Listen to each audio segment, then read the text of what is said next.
I should have started recording it before this. I mean, I thought that's what we always do. We just kind of get us recording and then we get on topic. Well, I mean, that's definitely like a free play arcade kind or I keep doing that. God damn it. Agree to disagree kind of thing. It's like you run too many projects and you can't keep track of your own shit. That is the story of my life.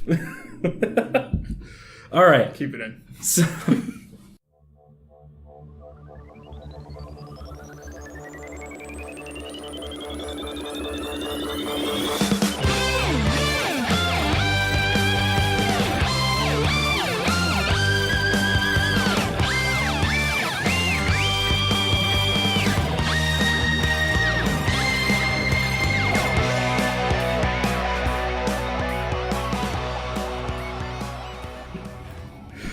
Ben, you just got back from GDC. Yeah, about a week ago. Yes, and we meant to do this shortly after you got back, but then got distracted. Oh, yeah, no, because there's nothing more draining. Like, any conference is draining. You've been to PAX a number of times. This is my second, legitimate conference. The first being E3 as just, a regular visitor, which we did an episode on back when that was a thing, last summer. Yeah, last summer. Yeah. But no, it was my first professional conference as a game developer. It was awesome. It was amazing. And I spent the last week almost in bed entirely. I dodged the conference plague, which is awesome. Nice. Half of my peers are just out, dead and sick. And most people, I put this with love and respect. Most people at those conferences are really mindful of being sanitary and germ free and stuff like that. It's less nerds, more pros. And they're of course one and the same. For this conference. Oh, absolutely. But yeah, I got lucky. I dodged it. I would knock on wood, but it goes through the microphone, so I'm not going to do that. But yeah, no, it was 5 days. 2 of those were the summit and conference days, and the other 3 were the expos plus all the other talks that people got to go to. I had the honor of working it, which I can't say much about it because that's against my contract. Suffice to say that if you ever get the chance to work it, do. The connections you make and the time you'll have is nothing short of worth it entirely. It's a hard process, but if you get in, then do it. It's worth every hour you have to work. Yeah, it's bizarre to me now because there are a few of my friends who have done talks at GDC now. Mm-hmm. These are people that I went to DigiPen with. Right. And it's wow, it hasn't been that long, has it? And to the point where someone could now be speaking on a professional level to a crowd of hundreds of people or more about what they do for a living, and that's bizarre. And some of the talks, there's I worked majority talks, and I went to quite a number of them. Some of them are nothing short of just life changing information. I went to one production talk that just really solidified to me what actually does a producer do? Because that's a question that comes up a lot. Because there's producers, there's project managers, there's product managers, there's team managers. It's all the same bubble of hey, you got to get the damn thing out the door. How do you do it? And I feel it was very much a no bullshit. Here's what I think is the best route. If you have other options, please do. That session was packed to shit. Other sessions, kind of not so much. It really depended on the title you had. It depended if you were a noteworthy speaker or not, which most people don't care about the speakers. Truth be told, it's about hey, this is an interesting title. For a good example is that I worked one session. It was a debrief of the audio of Club Penguin mobile, and I was the now defunct Club Penguin. Well, they rebuilt it for mobile. Oh, really? Yeah, it's a fucking adventure, a full on game for mobile now. And I got to saw some of the gameplay for it, and some of the obviously focusing on the audio portion of it. And it was a talk I didn't have much interest in at first, but going to it is this is fucking cool. The amount of thought that goes into this stuff for something that's so overlooked, or it's the best job you can have in audio is never. I was always thought that the best job you do is just I don't notice the audio, therefore it's doing a good job. And this guy's no, you could put a lot of effort. Having bad audio is obviously bad, but you can have really good audio that'll sell the rest of the game. And I thought that it was super almost inspiring to me. It's I should maybe give a shit about audio. Yeah, absolutely. It's imagine playing a video game that by itself mechanically might be a fun game. Right. Having good music or good sound effects in a game takes it that extra step that just really sells it, makes the punches feel harder or makes a moment feel more intense. Right. And again, like this was a children's game in this context, and so like you hear a lot of the dumb sound effects, but there's a lot of like really like there's like rocket explosions and like crashes and like all this stuff, but like done in a very comic sort of way. And seeing just like the one like 3-second audio file and like how many layers it had to like create that like that tiny little cutesy thing was like, holy Christ, like that is a lot going on, and it was awesome. It was a fantastic talk. Some other ones kind of dicey. Like I went to one. It was for monetization on Facebook Instant. Ooh. Yeah, which no one really likes having that conversation, and I felt really bad for the speakers because they're doing their best. They're trying. It was also one of those types. I don't know if you've ever been to a stand-up comedy show where they're just whiffing, and their head is up. They're trying their damnedest to land something in their 5-minute stint. I saw a few comedians where that happened, yeah. Sure. Extend 5 minutes to an hour. And it got to the point where the guy's like, oh, that was a joke. It was like, no, we got that it was meant. Yeah. Ooh, buddy. Like, okay. Like, not every talk is stellar, but a majority of them are. And if you have the the GDC Vault, go look up really good talks. I think you can rank them. I don't know. Yeah, a bunch of the talks as of the day of this recording just went up for free for this year's GDC. Yes, it did. So that you can look up talks. Not all of them, but there's some gems in there. Yeah, no, there's some really good ones, and like I recommend get you some knowledge, get you some stuff. I ain't gonna tell you which ones to do because we all have different passions, different tracks. Like I focused really hard this year in production and advocacy because there's a bunch of fascinating advocacy talks. Where I went to one that was done by one of my like idols, for lack of a better word. I don't want to sound worshipy, but I love the work she does, and I got to meet her. And it's like, damn, you're like really short. Like I thought, like she was like 5. She had to stand next to the podium because she couldn't like be seen behind the podium. And it's like, oh, but you're still really cool. Like you're great. It was absolutely cheeky and wonderful. But yeah, so a bunch of talks. I won't ramble on too much about it. The floor itself, it was divided into a few different sections. There is the giant Expo South, yes, floor, which had all your companies. There's like 4 or 5 different like live streaming sort of things. Like people were playing Fortnite, people were playing PUBG, people were playing Overwatch, and all the shoutcasters started competing with each other to be the loudest shoutcaster. Oh, good. And that was awesome. And by awesome I mean terrible. Like there's nothing much you can do, but they're trying to like draw attention to the booth, and it's like this is trash. Stop doing that. Like I love your game. I don't care I don't know who you are as a shoutcaster. I don't care. I mean, you just end up kind of like New York Times Square in that sort of moment where it's like everyone's trying to be the loudest thing there, right? And it just becomes a sea of noise. Oh God. Speaking of a sea of noise and the loudest thing there. 2018 was apparently the year that everyone decides to dip their finger into the cryptocurrency bucket. Oh, yeah. Oh, my Lord. I'd have to count on 3 hands the number of companies that, like, started their own cryptocurrency. And, like, we'd walk up to them and we're like, hey, like, so what is your cryptocurrency? It's like, oh, if you get, I don't know, like, kitty bucks. I don't know if that was a thing or not. I'm probably making that up, but I'm probably not, knowing my luck. Like, they're like, oh yeah, if you get kitty bucks in your game, then you could have this cool currency. It's like, what does that do for me? Like, what do I gain as a developer out of that? It's like, but kitty bucks though. And I was like, I don't. It's only 1,000 Kazooie coins for $1. Right, like, apparently.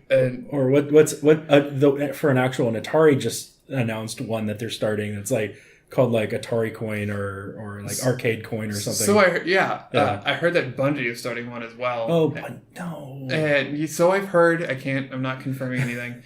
But yeah, it was like everyone is like, hey, like put it in the game. And I was like, why? Like I don't understand. And everyone had, I swear to God, everyone had a bloody stock like a currency chart of like which currencies like were worth the most in USD. And every booth, every new cryptocurrency magically had theirs projected as being the highest in 2020. And I was like, hey, isn't that interesting? That's very convenient that's you've never sold anything with your cryptocurrency and you're just going to assume that the first purchase is going to be like a car. Yeah. What retailers, online or physical, can I exchange your currency for use in? No, I'm not. I'm not going to be the first. I'm not going to shit on the principle of cryptocurrency. No. However, the amount of amateur, like armchair nobodies trying to be like, oh, but finance trading, stop it. Like, No. you're ruining the industry that doesn't exist yet. Like, chill. Yeah, God I damn. agree. I'm not completely opposed to the concept of cryptocurrency. Oh, no. I am opposed to this moment we're in right now where everyone and their mother is trying to start their own cryptocurrency, because we had a moment a couple months ago where things were just skyrocketing, and now they're petering off to level out again. Right. And now everyone's catching up and getting in this.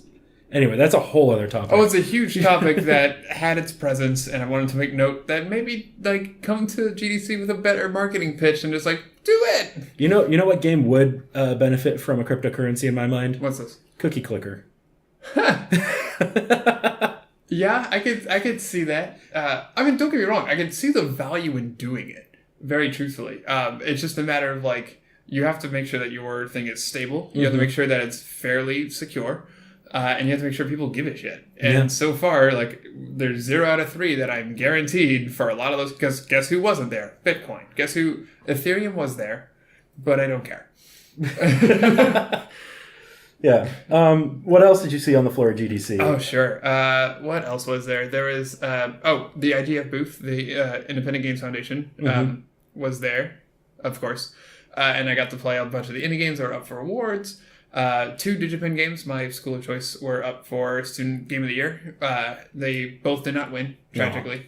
But they were just polished and lovely. And it's nothing great. There's no greater feeling, right? Than, like, just walking around the floor and hearing people like, oh, like, this game was awesome. It's like, I know people who did that. Yeah. Like, that's a real good feeling.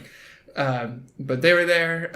A bunch of just all your big sort of companies, like, here's this product we're pushing out, or here's, like, this game we're doing. Here's, like, again, it's like any other game thing where you have demos, you have stuff, and it's, you know, you play it and they drum up interest, they do that sort of stuff.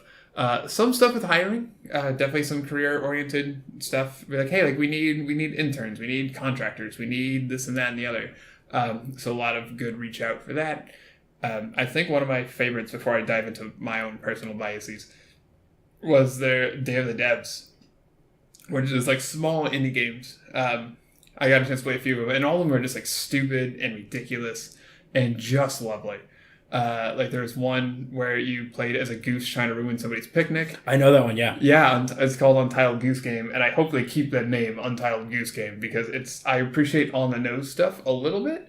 There was What's a Golf, which has been has been in development for a while, where the first hole is a normal game of golf, and then, like, the second one you throw the club, and the third one you throw the player, and the third one you control 100 golf balls at one time, and, like, just stupid, like, variations. Like, what did he come up with next? One of them you threw the world, or one of them you threw the hole into the golf ball, and I was like, I love this. That's so good. It's so good.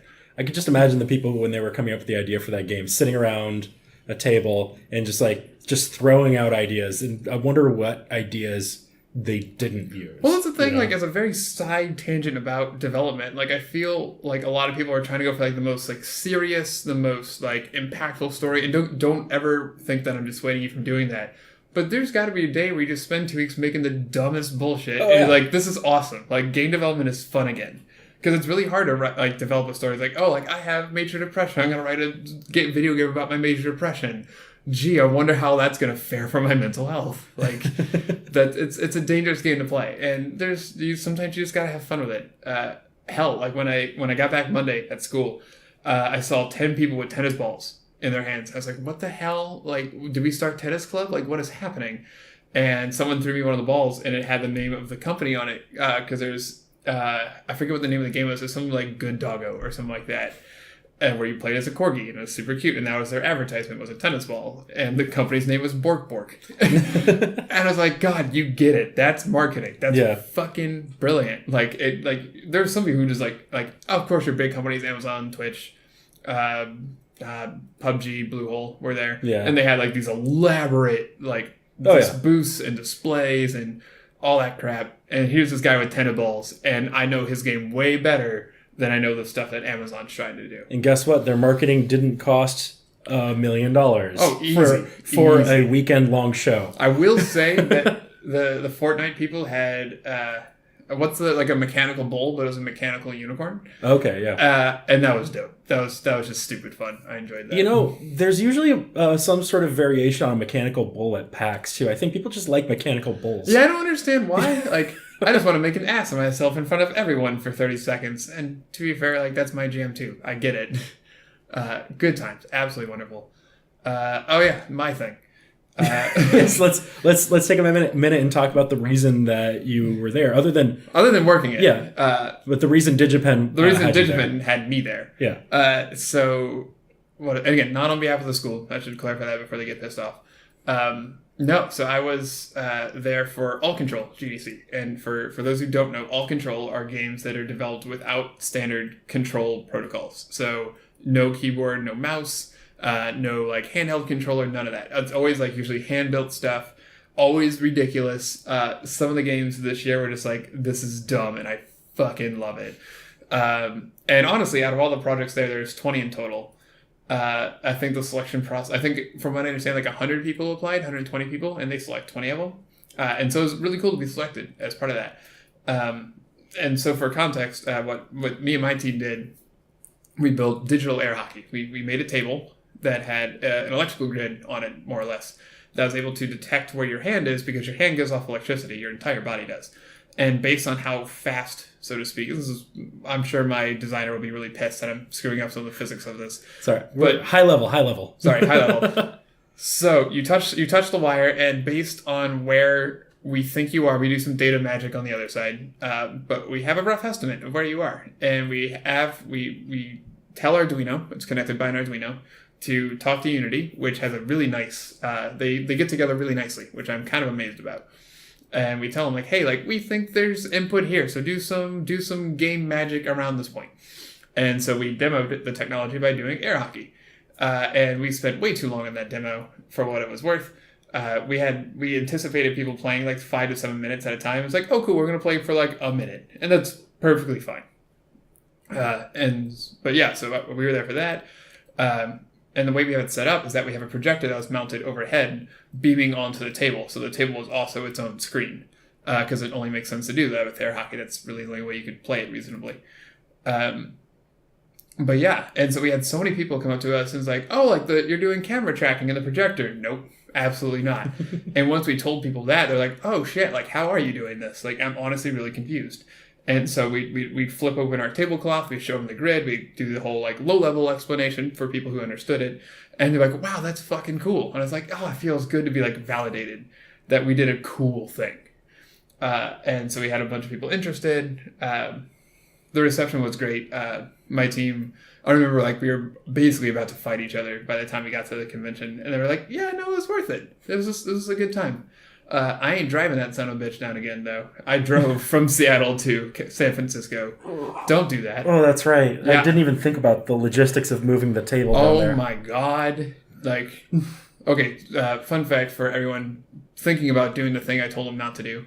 Plan it out 2 weeks in advance, maybe a month, and then reconsider your plan again to just fly it out. Just do that. But if you're dedicated and when you want to listen to people who give, or you don't want to listen to people who give good advice, just make sure it's concise enough and you get everything out of your bloody car, because San Francisco is not the most user-friendly town, we'll say it that way, because of other users of that town. And that sounds like a drug joke, and I don't mean it to be. No, I know what you mean. You're talking about the actual logistics of hauling something across San Francisco. Yes, also that. That's also a pain in the ass, but like, there's some shady folks in that town, for better or worse. You know, like there's a big city. It's a big city and it has its problems. So be very mindful of that. But yeah, the logistics, like just if your company is going to pay for everything, just let them pay for the damn thing. Like it's fine. It'll be fine. I promise. But no, it was the reception was incredible. I want to take 2 seconds to talk about some of the other projects that I got a chance to play. I didn't get a chance to play all of them. I'd love to hear some of the other things that stood out for you. There's a handful of favorite ones that I had. There was one game where you had a grip onto this metal, like you and a friend had a grip on to like what were effectively like cabinet handles mounted onto like this piece of wood, like a standing plaque sort of. And you do this, and then it was a high five game where you had a high five to a beat, and because you would complete the circuit, it would know that something happened, and so on and so forth. Absolutely wonderful game. And they had like variations where it's like now high five in the air, high five, or like low five below the podium, like fist bump, all this sort of stuff. fucking just wonderful, good fun. Like, I want that in my house at all times. It was so much fun. One of the games, I didn't get a chance to play this one, unfortunately. It was a game where you had to dress up as a unicorn, and you had to make decisions using your unicorn horn to push buttons. And that made top 5, and it was just freaking delightful. Absolutely loved it. There was one game where one person was in an actual coffin. Someone built a coffin, and one person was outside the coffin being a police detective, and you had to yell at the police detective like the way to get out of the coffin. And so it was kind of like Keep Talking, Nobody Explodes, but with actual life and death on the line. It felt like, which was awesome and terrifying. I didn't get a chance to pick up that one, but I saw people like debate. It's like, I don't want to go in the coffin. It's like, I don't want to go in the coffin either. It's like, it's fair. I get it. I understand why, because that's not a comfortable feeling. The game that won, I wanted to give a shout out to them. Puppet Pandemonium. They're in Seattle, I think. Met the guys, wonderful people. It was a puppet show. It was an interactive puppet show. And there's 2 people who played the role of the puppets, and you would make decisions by like hitting the puppet's head, and then you had to say the lines and the cute little voice and stuff like that. And then I think 4 or 5 players would be on the outside, like listening to the puppet show and like reacting to the lines that were said by pushing buttons. And the idea is like you had to escape from this one guy, and there was jokes about cryptocurrency and other terrible practices in there, and it was just fucking adorable. They ended up winning. They deserve all the credit in the world for doing it. I'm sure there's a video up. Go find it. I hope that comes to every children's theater ever in existence, because it's so much fun. It's called Puppet Pandemonium? I believe it was called Puppet Pandemonium. I'm pretty confident on that.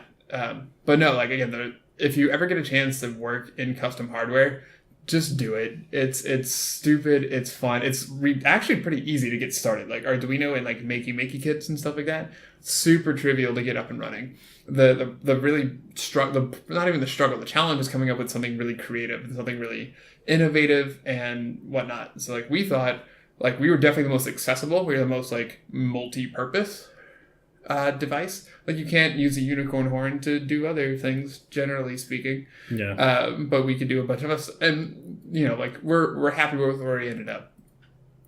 But have some fun and just do something kind of comical and dumb and silly. I mean, it does feel like, based off of the games that you told me, that yours is much more in the spirit of the Alt.Ctrl kind of concept. Yeah, we really, because one of the criteria that we were judged on, I apologize for cutting you off, one of the criteria that we were judged on is accessibility. And we're like, yeah, like as long as the person has hands, they're good, like for the most part. And so we were super high on that, but the straight up fun factor and the uniqueness definitely to the other people. Oh yeah. And that's fair. I wasn't expecting to take it off by any means. But yeah, like just kind of go a little bit stupid with it and just see. And again, this is advice for any game developer. Like do your serious game, make your serious project, but also just do something weird on the side and remember why games are fun to begin with. Oh yeah, a lot of my favorite games that I've played in the past couple of years that were non-AAA titles. Yeah. Are these stupid little joke games I'll find on like Itch.io and places like that. Sure. It's like someone just made a game during a game jam and threw it up there, and it was like 48 or 72 hours worth of work, and it's just stupid but delightful. Oh yeah, like I was just thinking about this the other day. Like I really want to replay Octodad because it's just an octopus who's trying to pretend he's a human, and I think you've played it. I know we've talked about it. Yeah, it's games like that where it's like, yeah, like I could play the next awesome first-person shooter great game, and I'm not shitting on those, but there's just something like almost like childlike and endearing about projects like this. And sure, you can make your dick jokes, you can do what you want, but just remember to enjoy it for what it is, right? Okay, cool. So Alt.Control, IGF. Oh, the IGF awards and the Game Developer Awards too. Huge, absolutely huge. I think it was live streamed. Yeah, it was live streamed. They don't waste money on the production. Like they are going hard on that production. Yeah, it gets live streamed. It also gets broadcast on television, I believe. I think so. Like I know in the past they did it through like Spike TV. Yeah, but that's defunct now, isn't it? I think so. The fact that I don't know speaks volumes. Yeah. I will say I'm glad in 2018 we're getting rid of like hyper masculine channels. Like thank you for that. I haven't had cable in 5 years, but I'm still thankful for this. But no, like the production value was like fucking ridiculous. Like the amount of like light shows and the projections and the everything. Hey Ash, What You Playing had a few skits throughout it, and they were hysterical. They were wonderful good times. One big credit was the guy who won Student Game of the Year, Baba Is You. I forget his name. He's Swedish. Wonderful guy.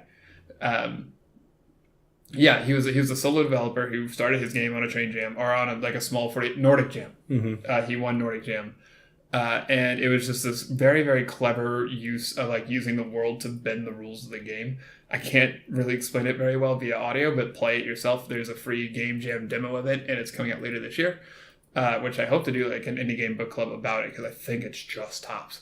That game also was eligible for 3 other awards, and he picked up, I think, 2 awards. He won Student Game and he won one other one, just like straight up design in the contest of other indie teams that had budgets and people. Mm-hmm. And he was like a solo developer. He's like, oh, I didn't expect to win twice. I didn't write an award speech for a second award because I wasn't expecting to win any of them. And it's like, oh, you sweet child. Like, I hate you, how humble you are.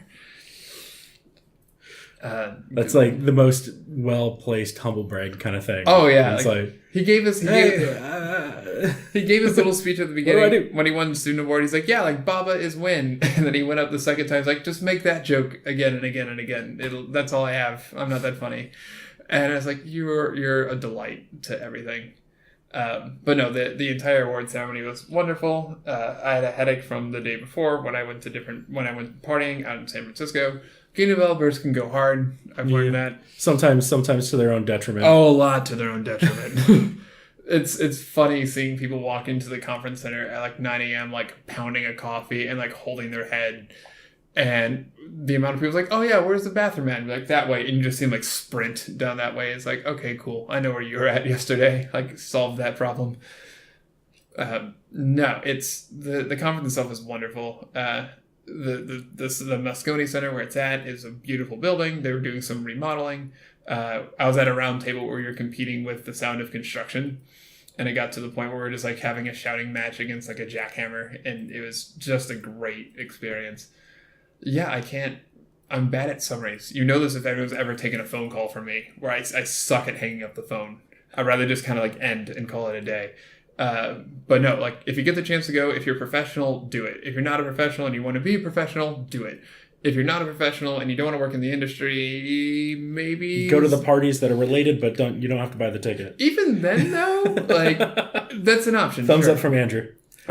Even then, though, it's the one caveat is that like so it has your role, like it has like your title in like the studio you work for, the company you work for, whatever. That won't get you terribly far. Where it's like, and sure, you can do outside stuff and still be related to the industry. But actual advice: if you're a student, do not put student on your badge. If it's printed, change it. At least this year they're able to change it for free. Because no one like you're there. Like if you're a student programmer, if you're a student designer, whatever. Like no, you are a designer. You're learning, but so is everyone else. That's why you're at this conference to gain more information. And you can keep your university. That's whatever. But no, I think a lot of people have like going there made me feel like I actually belong to this industry a little bit. And when I graduate school, like truthfully, I don't care if I go in the industry or not. But I feel like if I enter the industry, I belong to that. I've earned my right to be there. Oh, you'll edit us out over that. It's fine. I don't care. Okay. People already know Andrew's here, so that's true. Hold that sneeze in for a while. Just let it go. I can't interrupt the show. Let it out. You're good. But yeah, no, like be who you are. And I was really glad as well that it was incredibly supportive to people of color, people who are queer, all the different like minority demographics who very much had a voice in the conversation. And we should always be like, it was not perfect, but we should continue to be much more proactive about including those voices, because the amount of games I saw that were related to people's diverse experiences were just like, yeah, this is why we need diversity in our games. Like, we need diverse games. It's not just an IGDA SIG, International Game Developers Association. Sign up for that. SIG. It's a real thing. And yeah, I have a lot of takeaways. None of them are organized. I've said a lot, so if you miss something, rewind it. Unless you have any final questions or any concerns. Concerns is a weird word. Things you want to know about that I didn't cover. Let's just cut it off there. Yeah, sure. Let's do that. All right.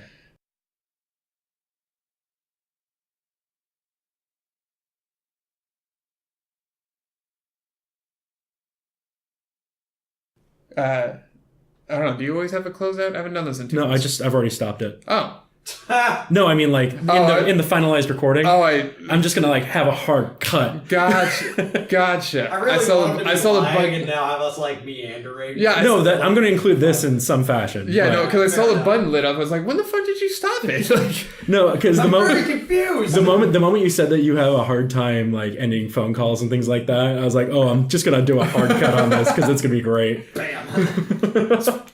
Just guillotine. oh. Sorry, now I'm in the middle of a magic round. No, you're fine. No, you're You're fine. fine. We got time to kill.